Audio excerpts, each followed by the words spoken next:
Diawali dengan memperlihatkan sebuah mobil yang tiba-tiba pecah ban tepat di daerah yang sepi penduduk, di mana lokasi tersebut cukup terbuka dan tidak menyeramkan sama sekali.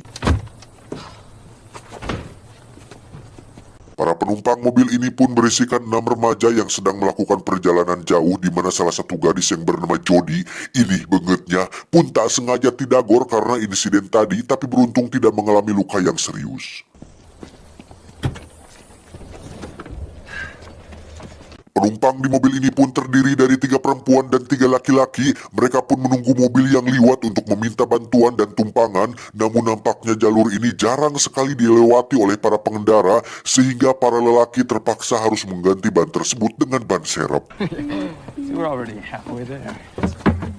Di saat para laki sedang sibuk mengganti ban, salah satu gadis yang bernama Sarah, ini babangusnya pun malah sibuk memposting situasi ini di media sosial, di mana niat tersebut harus kandas oleh buruknya sinyal di lokasi tersebut.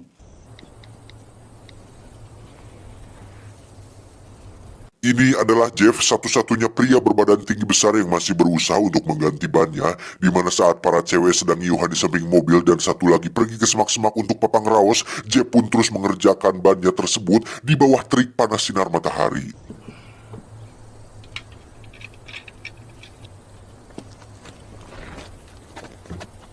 Saat itulah Jeff melihat sebutir peluru jatuh dari ban yang pecah tersebut, di mana insiden tadi ternyata bukan semata-mata kecelakaan, melainkan ada seseorang yang dengan sengaja menembak ban mobil mereka. Dan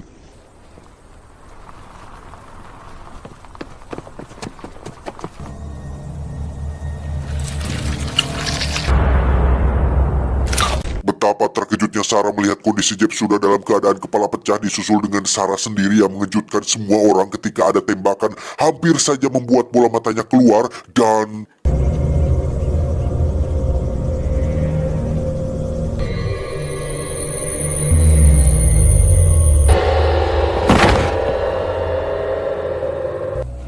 Stay back!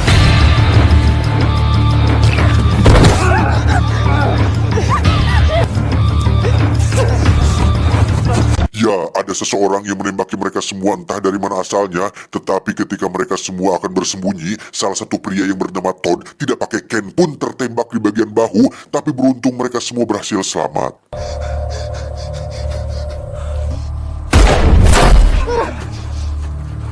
Tersisa 4 orang, yakni Jody, Karen, Todd, dan satu pria yang bersembunyi di balik pohon mati bernama Eric. Ini babangusnya, sebagai seorang anak dari keluarga militer, Karen ternyata paham jika si sniper menggunakan peredam yang membuat kecepatan pelurunya melambat dan tidak bisa menembus mobil ini, sehingga mereka akan cukup aman sementara berada di balik mobil tersebut.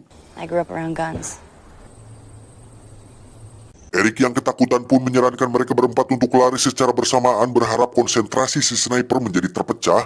Namun hal itu tentu sangat beresiko tinggi, karena bisa saja salah satu dari mereka akan tertembak sehingga usulan tersebut ditolak oleh yang lain.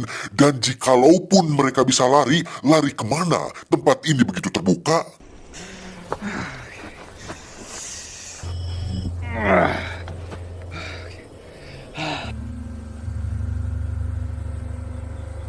Dial 911! Sinyal yang tidak bisa dijangkau pun membuat mereka kesulitan untuk menghubungi 911, di mana Todd akhirnya memiliki ide untuk mengetahui di mana posisi si sniper berada dengan cara memancingnya menembak dan merekamnya dengan ponsel.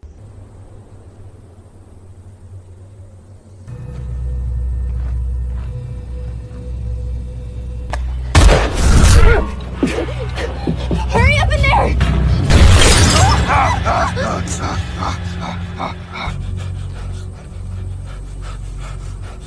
Dan kita akhirnya akan melihat asal tembakan tersebut ternyata berasal dari atas pohon, di mana si sniper jelas memiliki kendali atas mereka semua, yang dengan kata lain si sniper tidak akan pernah membiarkan mereka lolos dan akan terus menunggu di sana sampai targetnya habis semua. Tidak dijelaskan siapa identitas si sniper, apa motifnya, dan kenapa harus para remaja ini yang jadi targetnya, sehingga saya ingin tekankan kepada teman-teman semua bahwa si sniper ini tidak lebih dari seorang yang sakit, mungkin psikopat yang hanya ingin mempermainkan nyawa seseorang, di mana dia memang sengaja berada di sana untuk menunggu korbannya lewat, yang kebetulan Jody dan kawan-kawan hanya sedang apes atau sial saja harus menjadi target dari si sniper psikopat ini.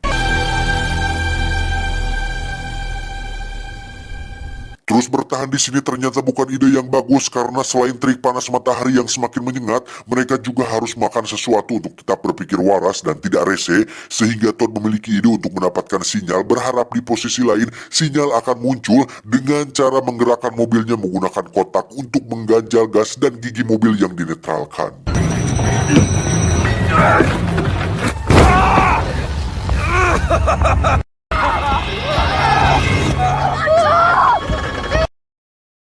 Ide ini ternyata sama sekali bukan ide yang bagus, karena saat mobil terus maju dan tidak mau berhenti, mereka bertiga pun sekuat tenaga untuk menahannya sampai-sampai Jody harus terjengkang dan menjadi sasaran empuk si sniper. Pada posisi tersebut, ada saja hal yang membuat kita menjadi kesal dan greget, di mana Jody yang memiliki kesempatan untuk tinggal lari saja ke posisi aman pun dengan bolohonya malah cicing wae, yang secara logika kalau takut ya gerak cepet atuh neng, ulah ngajerog wae. Si Jody malah duduk dengan raut wajah ketakutan yang seolah-olah membuat si sniper dipermudah dan dipersilahkan untuk modaran si Jody ini.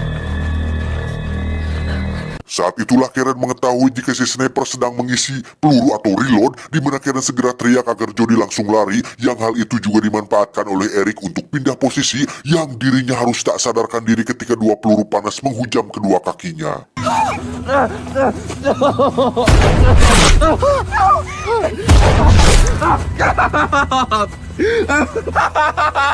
He used me to lure him out! Eric! Hey, come on, buddy! Don't pass out on us!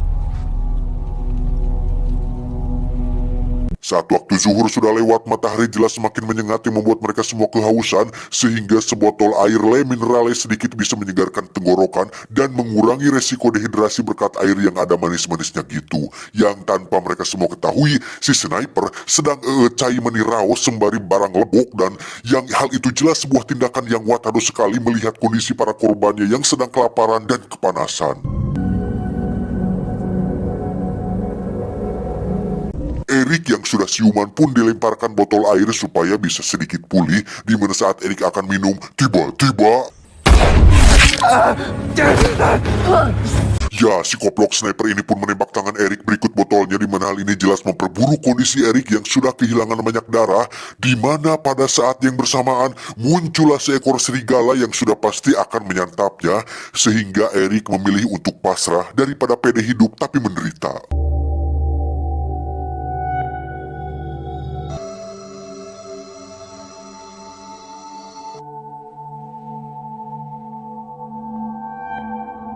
Beberapa jam berlalu, hari semakin sore, bibir semakin kering, situasi masih seperti ini dan Jody masih sempat-sempatnya pipis tepat di samping Todd dan Karen, yang hal itu wajar sih daripada ditahan jadi penyakit. Luka tembak pada bahunya ternyata membuat Todd mulai kehilangan akal sehatnya dan pasrah sama seperti si Eric, di mana dia dengan santainya berdiri dan berjalan ke arah jasad Sarah, yang hal ini sengaja dibiarkan oleh si sniper yang tidak menembak Todd dan membiarkannya menikmati detik-detik terakhir kematiannya. Dan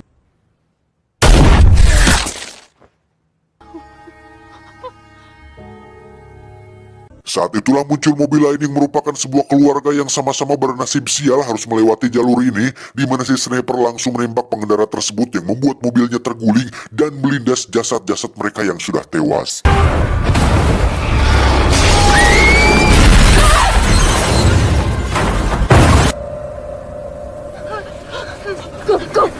Kesempatan pun muncul ketika satu orang bapak-bapak berhasil selamat dari insiden itu, di mana Karen meneriaki si bapak untuk menghubungi 911 berharap ada sinyal di posisinya, dan entah berhasil atau tidak, tapi tiba-tiba Satu-satunya kesempatan mereka untuk bisa selamat akhirnya hilang, ditambah kini hanya tinggal Jody dan Karen yang tersisa, di mana saat Jody hanya bisa menangis dan menjadi beban, Karen justru melihat ide lain saat melihat mobil yang terbakar, yakni asap yang mengepul, yang mana asap akan membuat penglihatan seorang sniper menjadi terganggu saat asap tersebut bisa dihasilkan dengan jumlah yang cukup banyak.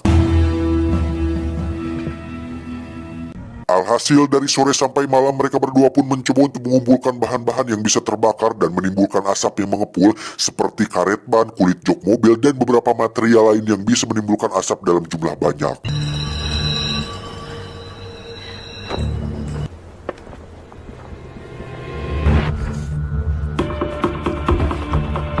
Ketika mereka sudah membakarnya, saat itulah muncul mobil petugas yang ternyata bapak-bapak tadi berhasil menghubungi 911, yang mana peluang untuk selamat akhirnya bisa lebih besar dengan adanya para petugas yang siap untuk menghadapi si sniper psikopat tersebut. You see that road? When we are, we'll know. Para petugas pun langsung membaca situasi ini dan menyadari jika si pelaku benar-benar sangat berbahaya dan tak akan melepaskan korbannya begitu saja, sehingga mereka merasa perlu untuk meminta pasukan tambahan kepada kantor pusat, yang pada saat itu dilakukan. Tiba-tiba ya, satu polisi pun tewas dan membuat mobilnya melaju, di mana satu anggota yang berada di atas pun terjungkal keluar dari mobil dan harus ditembak oleh si sniper.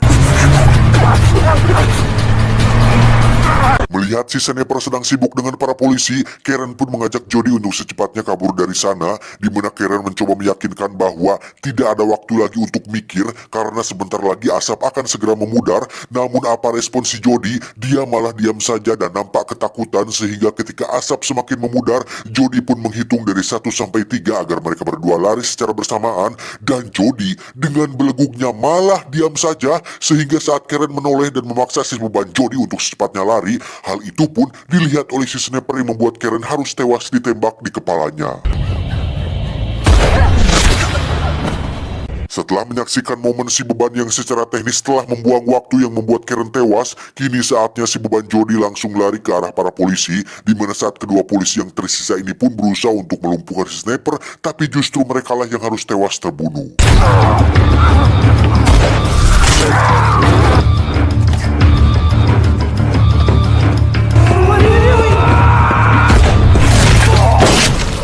Tersisa si beban yang menaiki mobil polisi dan menginjak gas sekencang mungkin, di mana mobilnya berhasil menabrak pohon tempat si sniper bersemayam, yang hal itu membuat si sniper terjatuh dan gelantungan di atas pohon.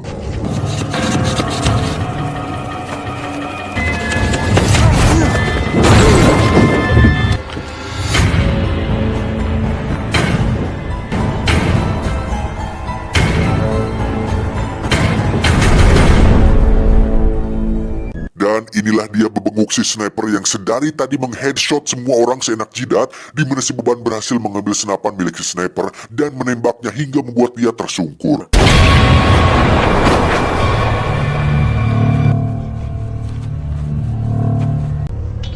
Saat itulah si beban melihat garis-garis pada popor senapannya, di mana garis-garis tersebut menandakan sudah berapa banyak korban yang telah dibunuhnya, yang hal itu langsung membuat si beban terbayang wajah para sahabatnya yang sudah almarhum, dan dengan penuh emosi si beban pun memukul-mukul wajah si sniper hingga tidak karuan, dan tiba-tiba